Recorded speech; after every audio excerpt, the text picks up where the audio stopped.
All right. Thank you, everyone, for joining the Massachusetts Sierra Club for our webinar on offshore wind. Massachusetts is ready for offshore wind. An introduction. And just a quick housekeeping note, please put your questions in the question and answer function. We will be trying to save some time at the end to answer them. So I am the host for today. My name is Vic Mohinka. I use he, they pronouns, and I'm the chapter director at the Massachusetts Sierra Club. We are also joined by Isaac Slevin at the Brown Climate and Development Lab and Sam Lambert, who's on our team at the Sierra Club, to talk about what actions that folks can take.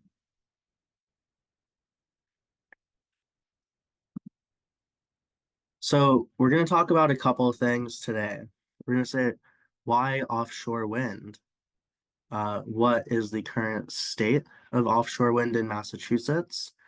What is next for offshore wind? What direction are we going in? What can we look forward to in the future?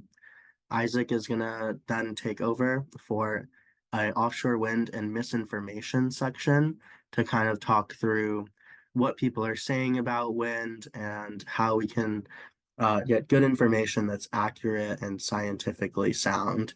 And then Sam is going to talk about how you all can get involved. We'd love to see you join us and tell folks that you know to get involved with our teams. I want to give a shout out to our climate research team and our Cape Cod group at the Massachusetts Sierra Club, both which have greatly contributed to this campaign. And then after that, we're going to go to Q&A.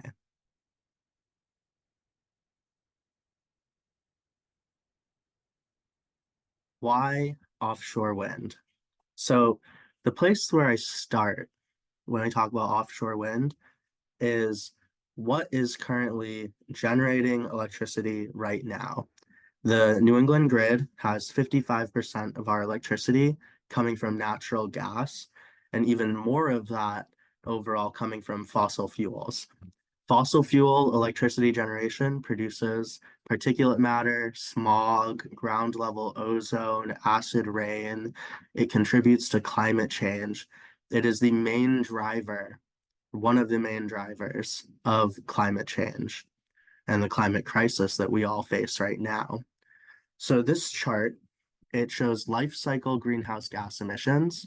Life cycle, meaning that they take into account extracting the resources, refining them, transporting them, constructing power plants, and then actually generating the electricity and decommissioning the plants at the end. So this is the whole life from beginning to end for all these different energy sources. We have offshore wind on the left, then photovoltaics, which is solar, then natural gas, and then coal. And you'll notice while offshore wind and photovoltaics do have some emissions, we have to build and transport these resources.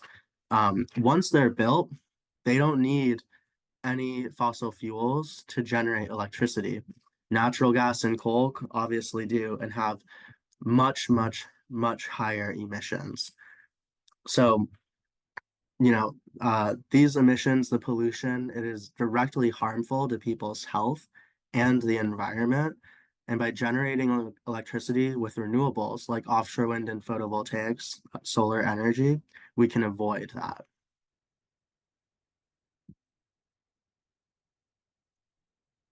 So why are we building this here? Massachusetts and the East Coast in general has some of the best combinations of wind speed and the ocean ground structure for offshore wind. We're able to build really, really big wind turbines in the ocean out here, and they're going to be generating a lot of electricity. We don't have a ton of open land in Massachusetts, so going offshore is one of the better options in terms of reducing the amount of harm done to people and the environment. Another reason why it's really great to put offshore wind out here is because it's next to load. In the energy sector, load is the term we use for energy demand. So if you look at this map, It shows kind of like dark lights and lighter lights, brighter lights. The brighter lights show that there's more electricity, more lights at nighttime, more density of basically, the built environment. You can see on the East Coast, basically between Boston and Washington, D.C., this kind of northeast corridor of cities, we have some of the highest concentration of electricity load in the US and in this hemisphere. So this is a really great place to build offshore wind resources because what we want to do is build electricity generation right next to electricity load. And that way we don't have to transport it as far.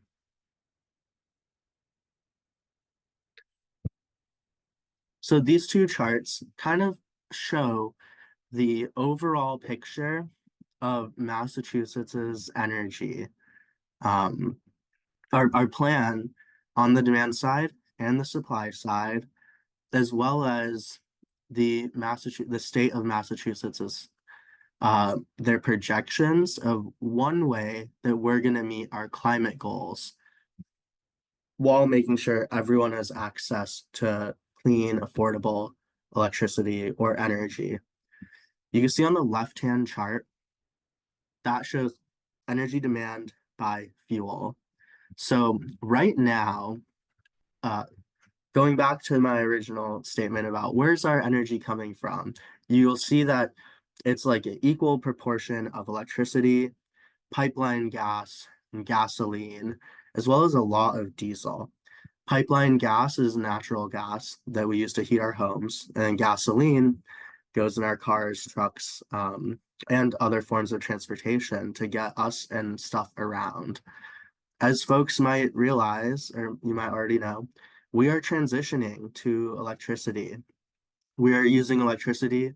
The goal is to switch out building heating over to electricity, going from natural gas to heat pumps, and from gasoline cars to electric vehicles. So, what the Massachusetts state government has projected is up through 2050, you'll see pipeline gas shrinking, gasoline shrinking, and the electric load might roughly double. In that time, on the right-hand side, what you see is the electricity generation. Realistically, the the best way that we're going to reach that double electric demand by 2050 with our current technology is offshore wind. The green chunk is the offshore wind. And you can see that that accounts for a massive, massive portion of our future electricity generation. There are not other resources available to us to meet that kind of electric demand. We do project increasing solar, and the Massachusetts Sierra Club strongly supports expanding solar energy. But given the amount of land and the lack of light, honestly, in Massachusetts, we don't see that as an energy resource that we could really fill all of our energy needs with. Wind, on the other hand, have massive turbines and can generate huge amounts of electricity. We'll get into the numbers a little later too.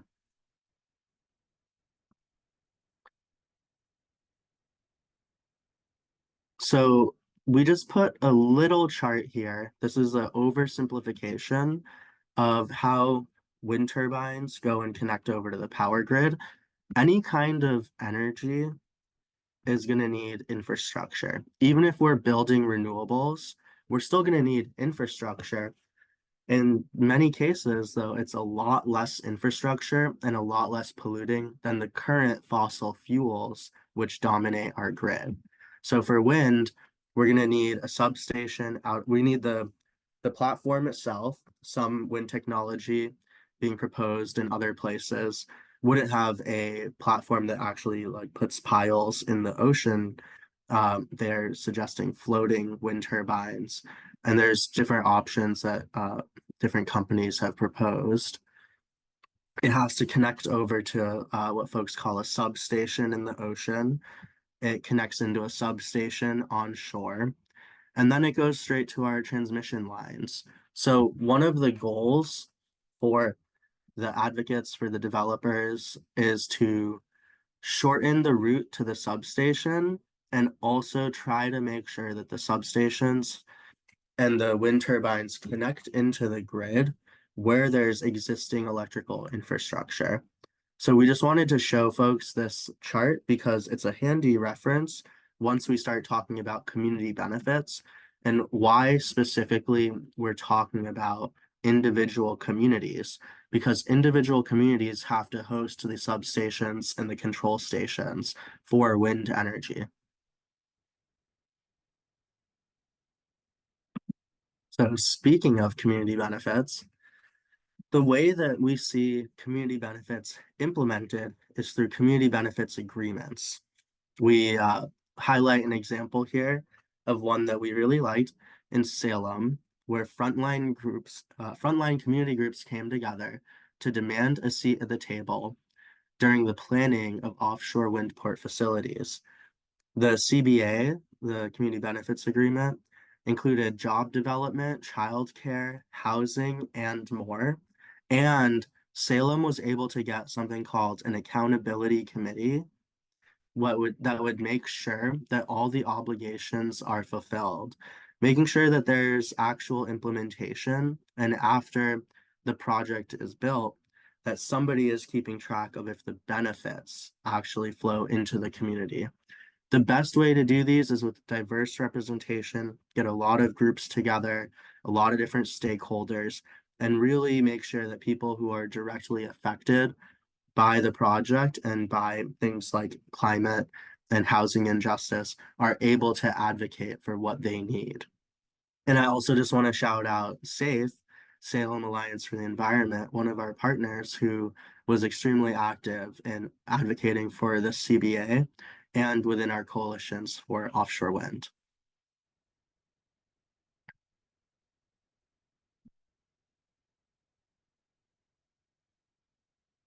So, what are we looking at for offshore wind in Massachusetts? How much wind? What are the size of the projects? What are we doing right now to make sure this is getting built?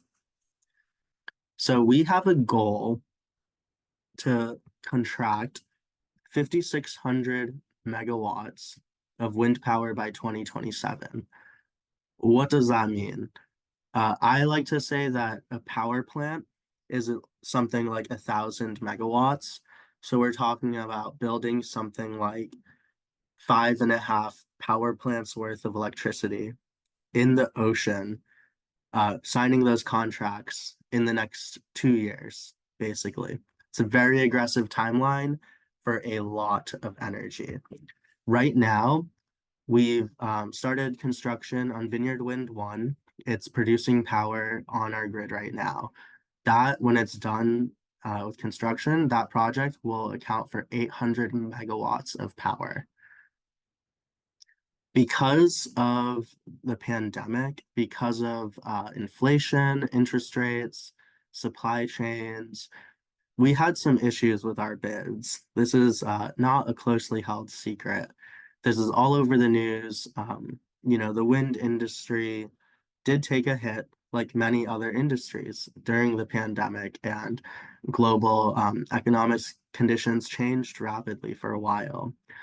But what happened was, in order to respond to these bids not being followed through on, Massachusetts, Connecticut, and Rhode Island decided to allow projects to rebid with a multi-state procurement, which means that Massachusetts, Connecticut, and Rhode Island together said that they will buy the electricity from offshore wind.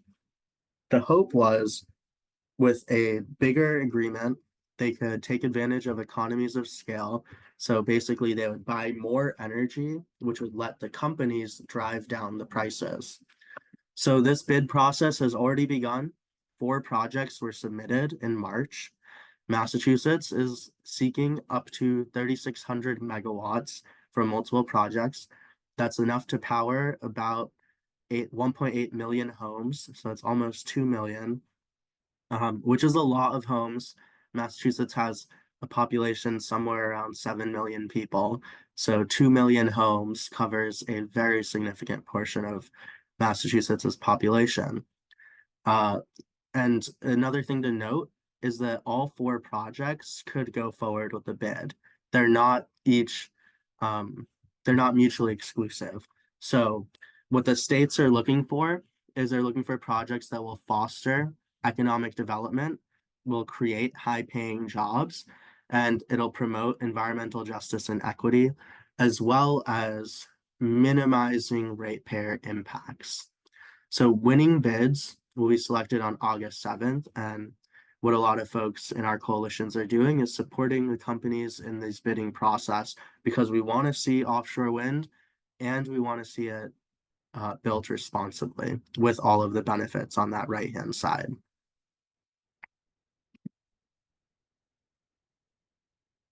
But I touched on this earlier. Vineyard Wind 1 started delivering power earlier this year.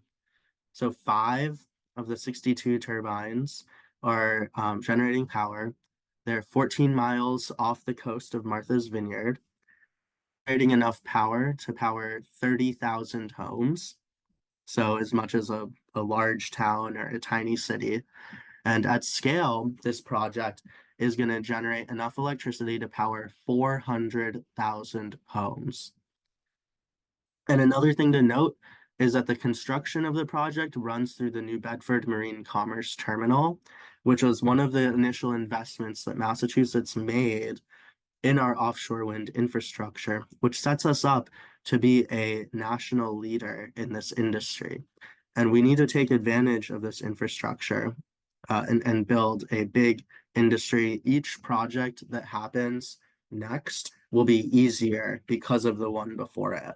So we're really quickly building up the experience and institutional knowledge to make this a huge part of our energy grid.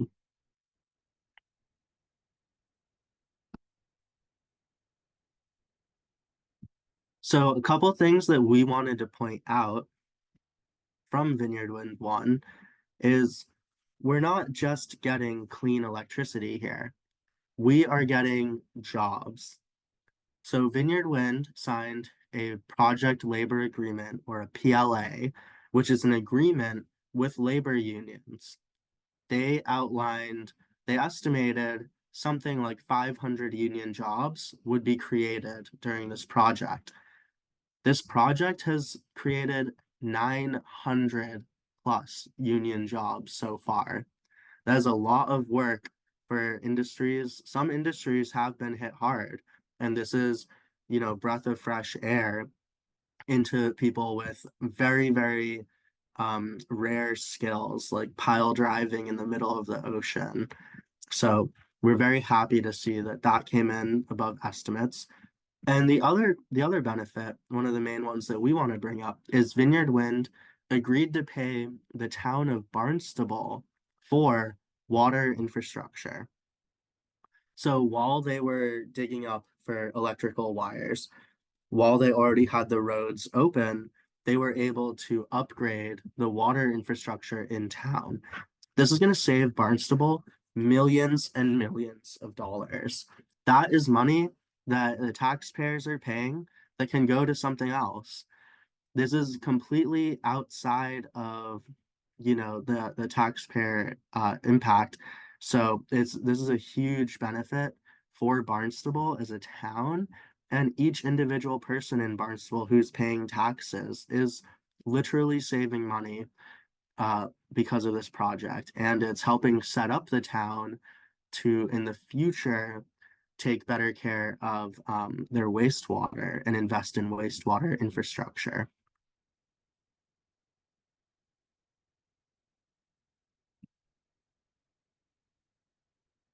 Here's some of the agreements that Vineyard Wind made during construction. They committed to water protection for all infrastructure. They're doing things like beach access during construction, collaborative development with the town, and not developing in certain areas to protect either conservation, recreation, or different industries. And these are the kind of agreements that we see happen for other wind projects too. And we strongly support these because making sure that the local towns have their say during this development is extremely important.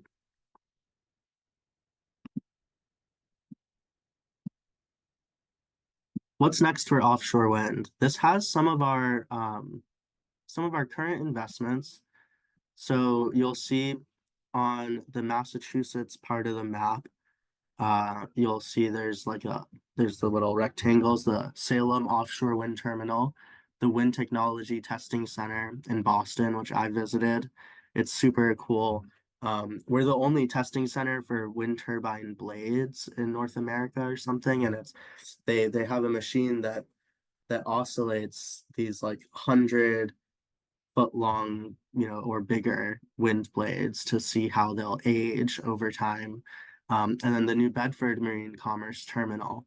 So we've been making investments to make sure that this industry is based in Massachusetts, creates Massachusetts jobs, and pays Massachusetts taxes. You'll see at the bottom the little rainbow coloring stuff. Those are the different lease areas that different companies have already leased out, and that's where the future projects are going to be built. Uh, Almost all of them are completely out of sight, so we don't even have an issue of people saying that this is like ugly or ruining their ocean view. And then the purple one at the top is the Gulf of Maine wind energy area. And if you are supporting the offshore wind advocacy, you've seen that we're currently advocating around that area right now. And there's all sorts of different things that we advocate for, including very strong environmental protections, taking care of different stakeholders, and there's all sorts of interplay between federal, state, and local governments to make sure that the whole process is done in the best way possible.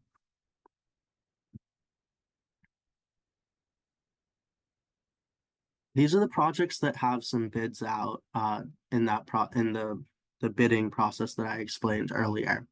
So, the only one that has the community benefits and landing permits right now is New England Wind 1. And then they submitted New England Wind 1 and 2 to 3 states. Vineyard Wind 2 submitted to 3 states. And South Coast Wind submitted to 3 states. Starboard Wind, Orsted, only submitted to Connecticut and Rhode Island. Basically, right now, we are waiting for the governments to analyze these bids, look at the costs of it, look at all the different agreements. Something that we are monitoring closely is the community benefit agreement process, the project labor agreements, making sure that these are responsible projects. We're also going to look at them to make sure they're minimizing environmental impact as well. So we're really hoping that these are good bids with social and environmental benefits.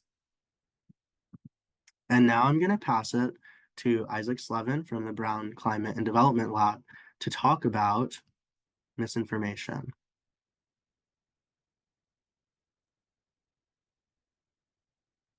Hi, can y'all hear me okay?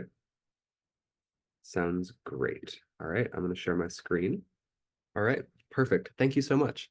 Hi, everyone. My name is Isaac. I am a research assistant at Brown University in Providence, Rhode Island, at the Climate and Development Lab. The goal of the lab is primarily to use a social science and often sociological lens to look at the greatest challenges that climate policy is facing today, particularly in the United States. And recently, we've been working locally as well to look at everything from what public utility commissions are working on in New England to the rise of opposition to offshore wind.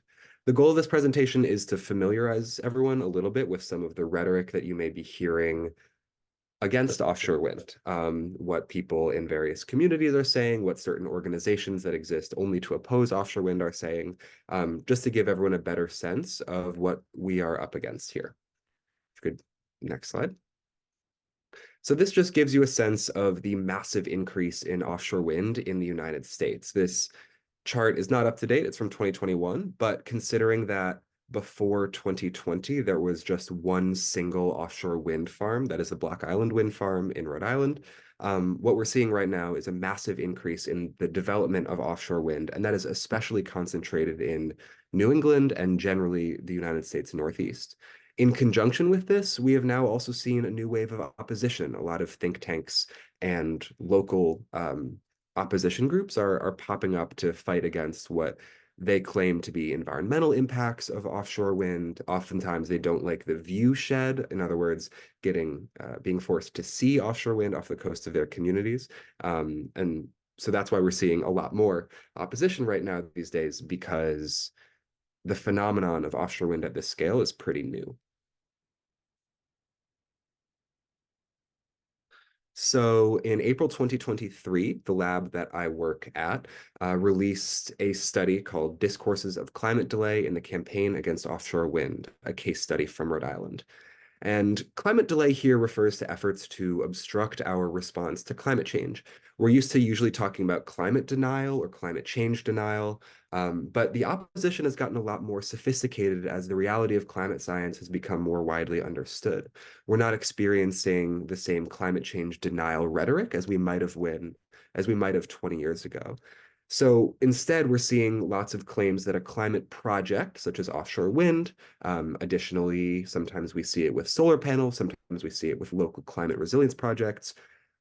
People say that this project or that project is harmful, or it's not necessary, or it fails for X or Y reason.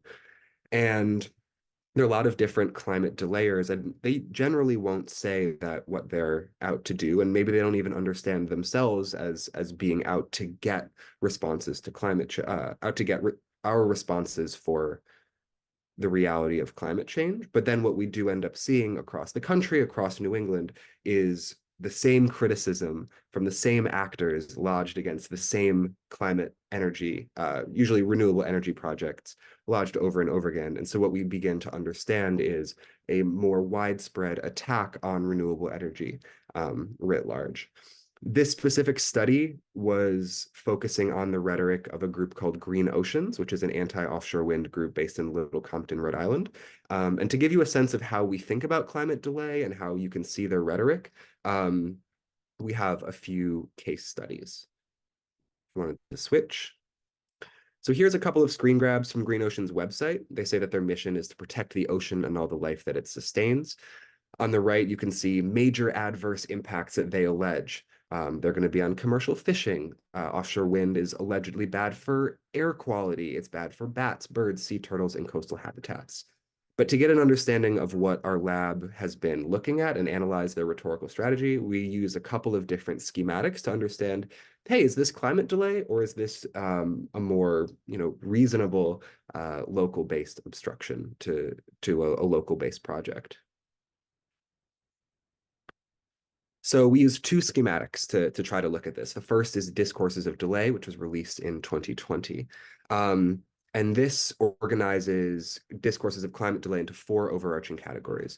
One is redirecting responsibility. One is pushing non-transformative solutions. So that's where you see advocacy for natural gas, you'll see emphasizing the downsides. It's not to say that downsides don't exist. There aren't perfect solutions to some of the crises that we're facing today, but we also need to be able to have an analysis of if the pros outweigh the cons. And then oftentimes we'll also see surrender. It doesn't matter what we'll do because climate change is already spiraling out of control. We tended to see in our study from Green Oceans a lot of the first three, emphasizing the downsides, and redirecting responsibility and pushing non-transformative solutions. So we use a second schematic as well. This one is super interesting. FLIC, which stands for fake experts, logical fallacies, impossible expectations, cherry picking, and conspiracy theories.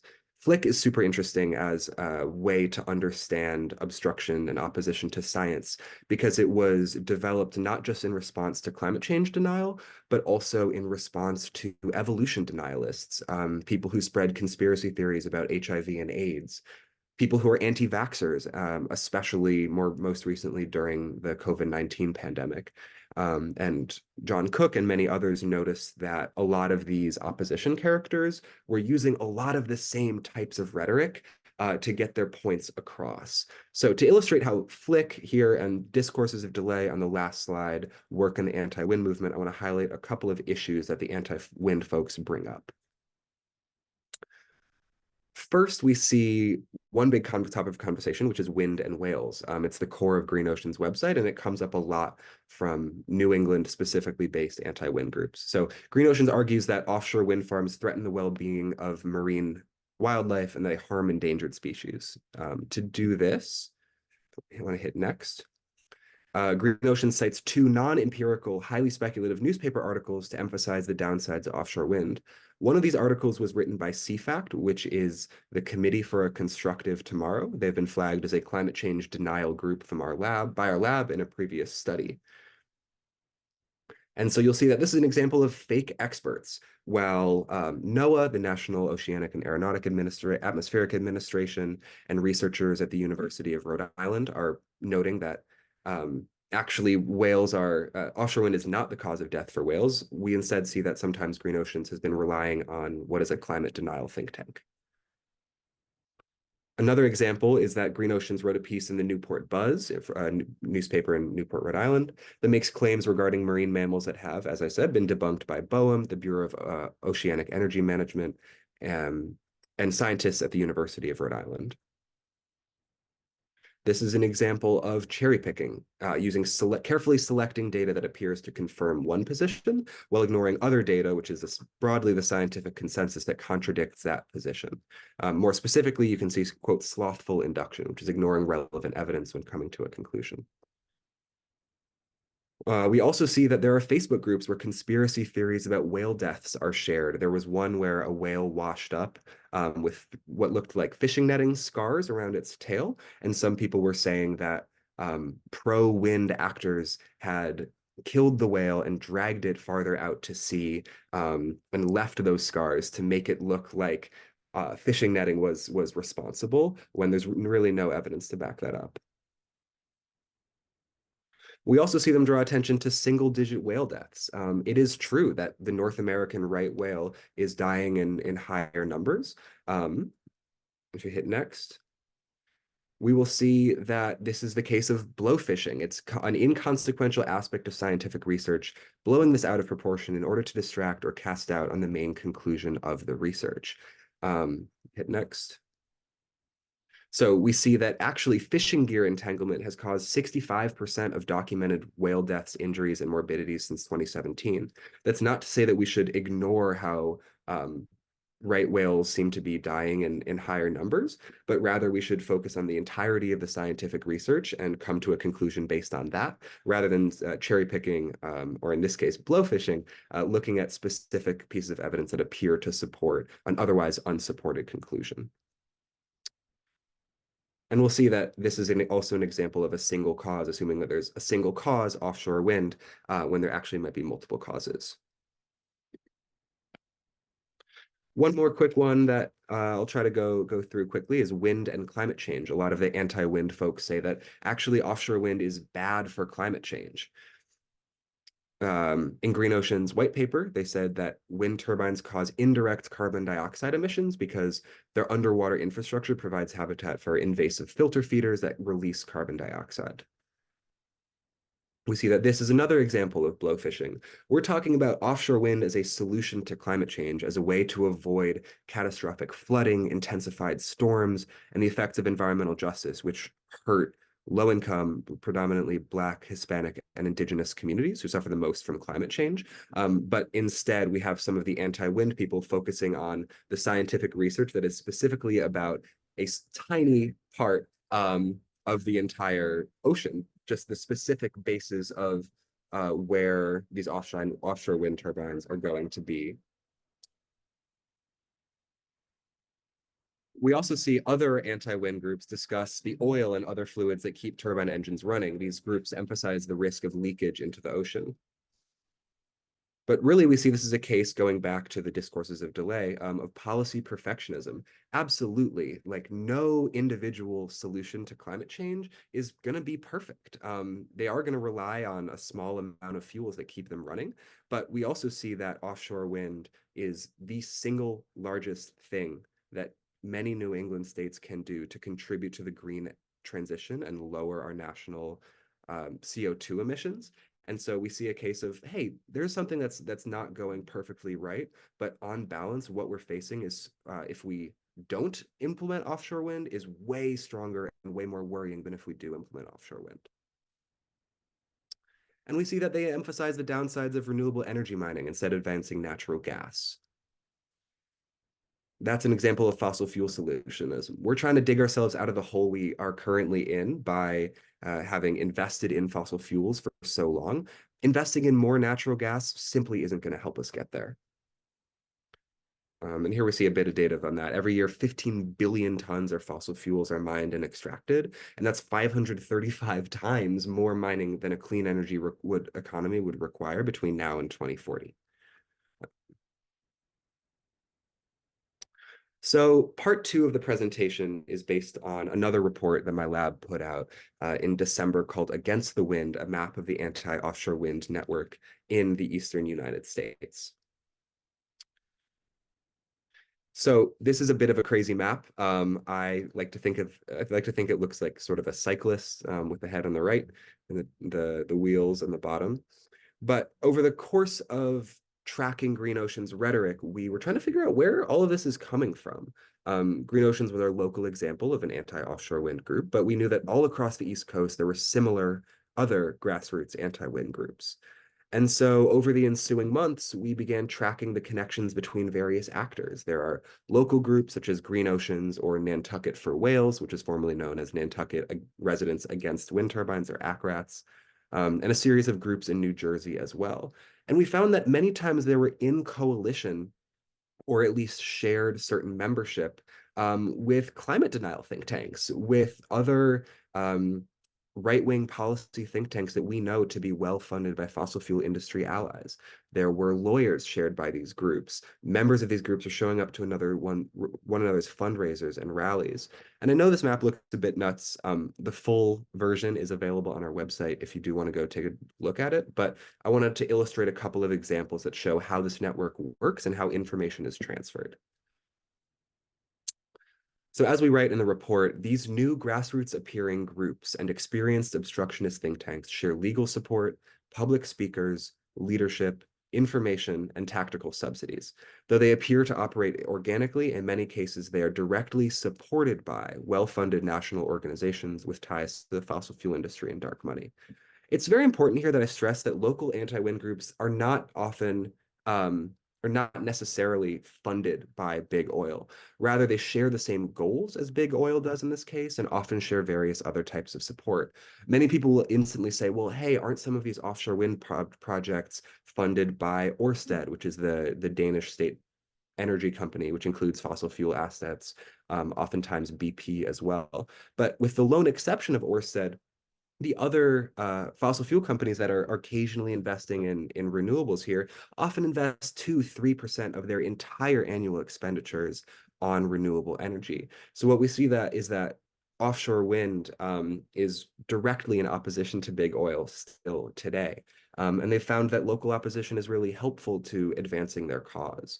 So you shouldn't come away from this thinking that, hey, some neighbor of yours or someone in your community who's against offshore wind is funded by big oil. That's not the case. Rather, this map serves to illustrate exactly how this network works and the fact that there are a lot of different actors working together to oppose offshore wind. Here's a little schematic that we developed to help understand this. So if you start at the top, you have fossil fuel interests and dark money donors. These are people who are known, such as Charles Koch of Koch Industries and the Koch family foundations. We also see the American Fuel and Petrochemical Manufacturers Association, which is a trade group for a lot of companies involved in fossil fuels. They send money sometimes to donor-advised funds, which are sort of dark money groups that obscure where their donors are. A big example of this is Donors Trust, a group. And sometimes they go directly to climate denial and obstructionist think tanks. All of the organizations that appear in red in our map were classified as climate denial think tanks by a peer-reviewed study that our lab produced in 2021. And these climate denial and obstruction think tanks, some of them are sort of household names at this point, like the Heartland Institute, The Texas Public Policy Foundation often share legal support. People interlock, which is a fancy way of saying personnel go between actors in the network, organizational infrastructure, information subsidies, and fundraising, down to the community groups. And so that's how we see influence generally move between this actors in this network. So here's our legend. We see in blue local groups and businesses. In orange, we see individuals. In purple, we see a coalition. In red, climate denial groups. Gray is sort of a catch-all for any established entity that doesn't really fall into any one of the previous categories. And that thick black line, which in this case is only the Texas Public Policy Foundation, shows groups that have taken more than $20,000 from a lot of these oil industry aligned groups. So to understand what we're looking at here, we see Texas Public Policy Foundation at the bottom. They are huge going after renewable energy right now.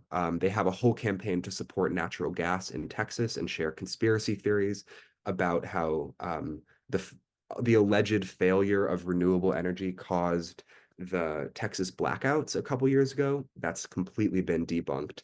And so they act on a national scale, even though they're based in Texas, to fight against renewable energy projects all across the country. And some of their biggest donors are best friends of the fossil fuel industry.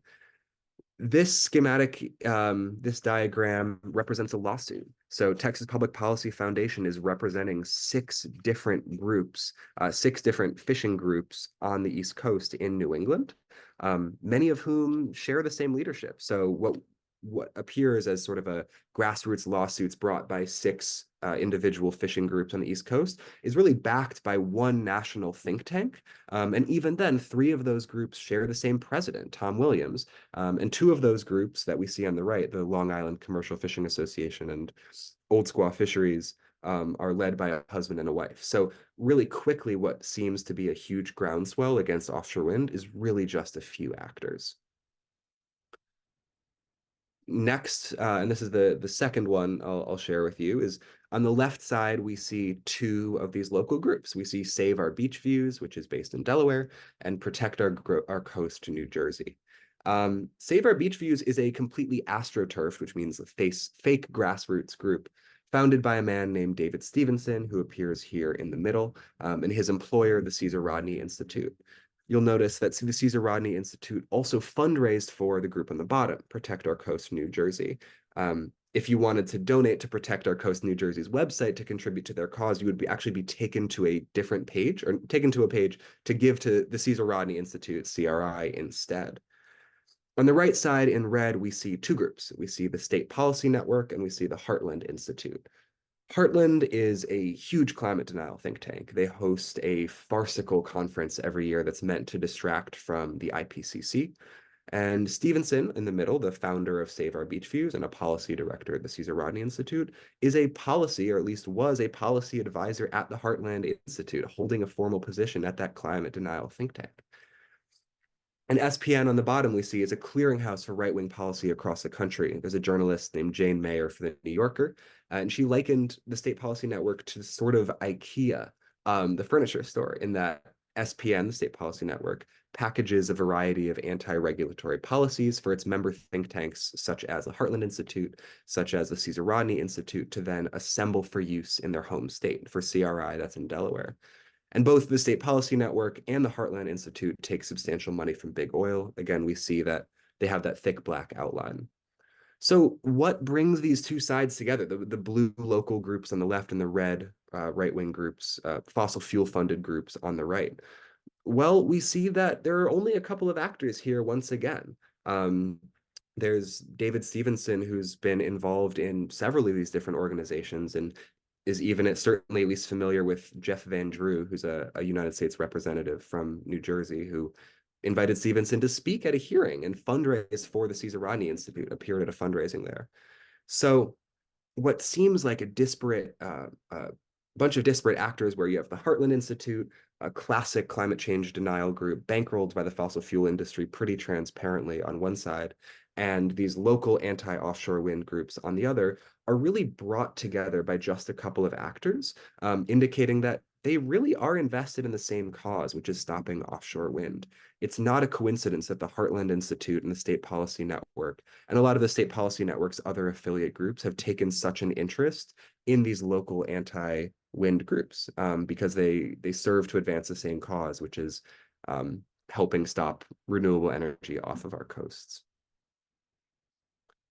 So in conclusion, going back to the first part of the presentation, there are many recognizable tropes in anti-wind discourse, and I hope after watching this presentation, you're now a bit more equipped to have conversations about them.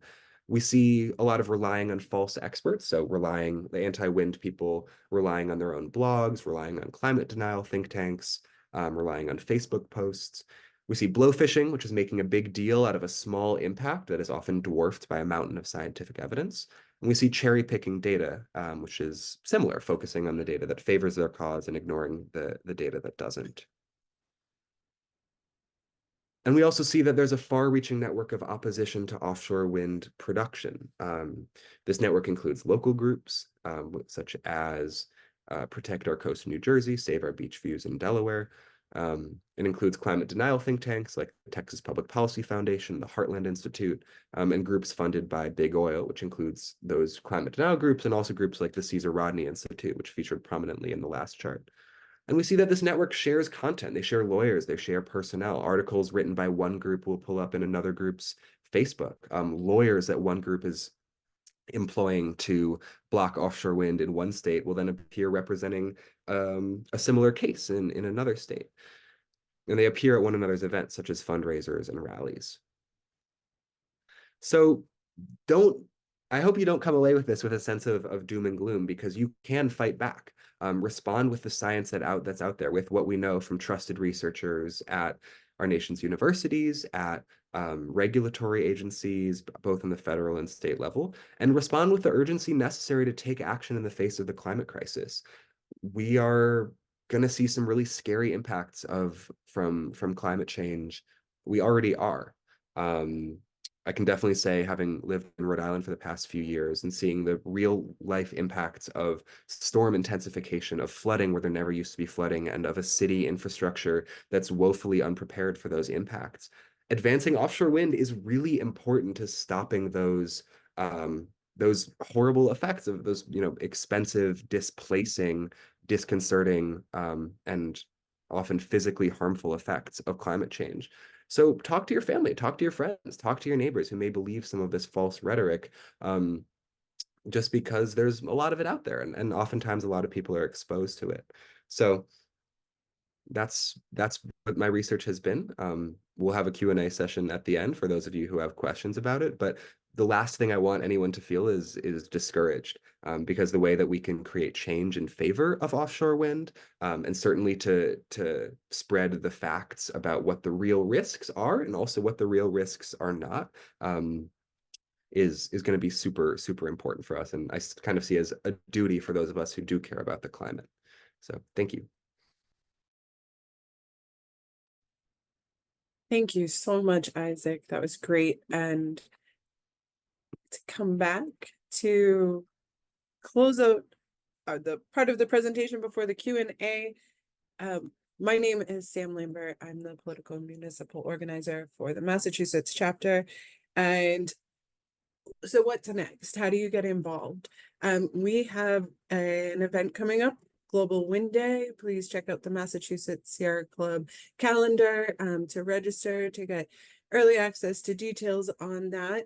It'll be June 15th in Barnstable from 11 to 1. And it's going to be a fun day, family friendly, and a great opportunity just to learn more and see what we're trying to protect, because our coasts are at risk if we don't work to stop and potentially reverse climate change. Also, there's a QR code right here that will bring you to the website that our climate research team and our Cape Cod group has been working on.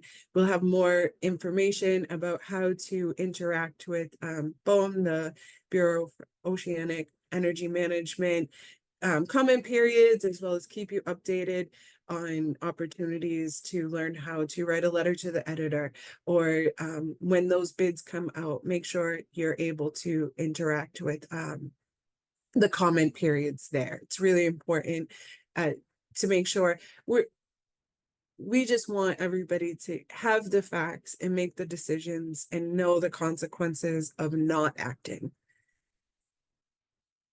And with that, my slide's not changing. 1 second. So again, thank you for coming. We're going to go ahead and get started with the Q&A. The Massachusetts Sierra Club and our teams of volunteers are working towards supporting responsible, community engaged siting for offshore wind that takes into account what the community's needs and economic benefits, as well as make sure that we're holding folks accountable. As you heard about our partner SAFE, it was a really important piece of that economic, of that good neighbor agreement, that host agreement, that they have an accountability committee. We believe in that and we support it, and we're here to support our communities where all our members and volunteers are. So thank you for joining, and we can go ahead with Q&A. I tried to answer all the questions. There's really one question. I do want to lift up Carol Lamson. Thank you so much for saying that. Carol said, quote, "I live on Cape Cod and I can't stress enough how important it is to have as many people as possible at the rally on June 15th. And that is true. The reason that we're holding this rally is because, as Isaac showed, there's a lot of resources, a lot of people organizing against wind. The developers I talk to, the public officials I talk to, regulators, federal, state, and local politicians, when I talk to these folks, they are telling me that they're hearing from the offshore wind opposition. We don't have the same kind of resources and the same kind of open, visible support for wind, despite having really, really high rates of people in Massachusetts supporting the offshore wind industry. So that's one reason why we're holding this rally, is to visibly show that there's a support for offshore wind, because folks need to know.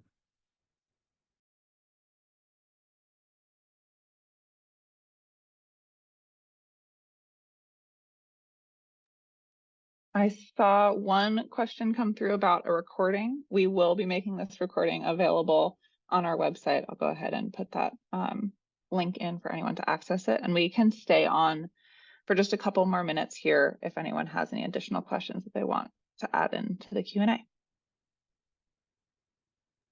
One thing I'd like to add really quickly in advance of this rally, I've spent a lot of time researching the folks who are opposed to offshore wind. I also spend a lot of time on environmental justice advocacy myself.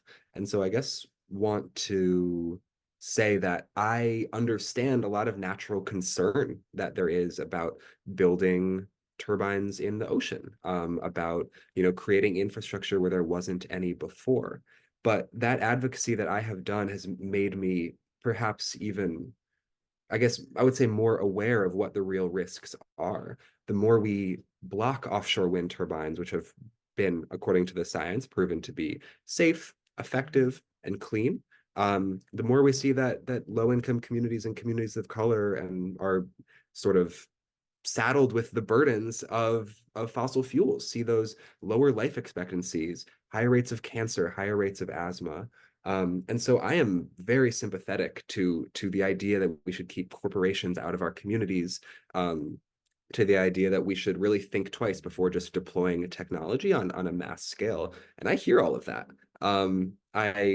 I've read a lot of what I've read with a really open mind, and talked to a lot of people who I do not agree with on the subject, or who challenge a lot of my pre-existing notions. But yeah, for those who are thinking about showing up to this rally, I just want to say that I hear you, and I understand that you might have some concerns, but this is based on the science and based on the data, a really noble cause that will do what seems to be a lot of good for a lot of communities, both in New England and outside of New England. So just sort of my piece from other hats I wear.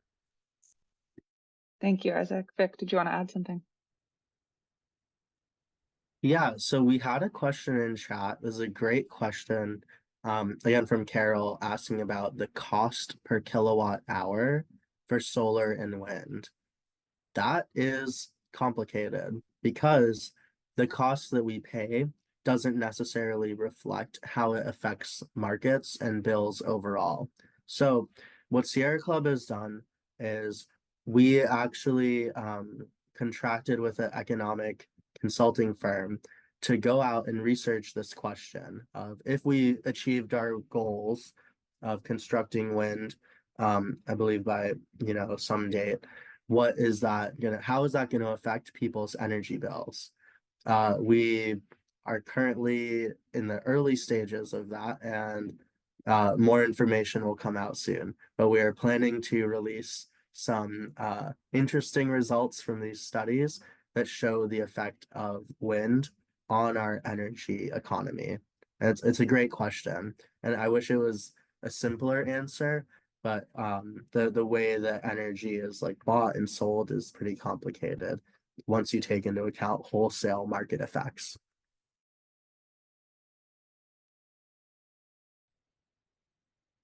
Sam, do you want to make a final comment? And I think we'll wrap it up for the evening. Yes, I just really appreciate, Isaac, you giving that perspective as somebody who grew up in an environmental justice community with fossil fuel infrastructure, air quality issues. It's right to be skeptical, but it's also so important to make sure that community is at the table and to make sure that those folks that are most impacted are at the table. And that includes all of us. There are going to be differing views. And that's what we're trying to push here, is making sure there's a seat at the table when we have these community benefits agreements discussions with the developers, that we're holding folks accountable, that we're looking at port electrification, because we know the cost to communities, but we also know what this can do to help boost those economies. So thank you. And I appreciate you giving me that final comment. All right. Thank you so much, everyone who is able to join us. Please see our website for more resources and have a great rest of your evening.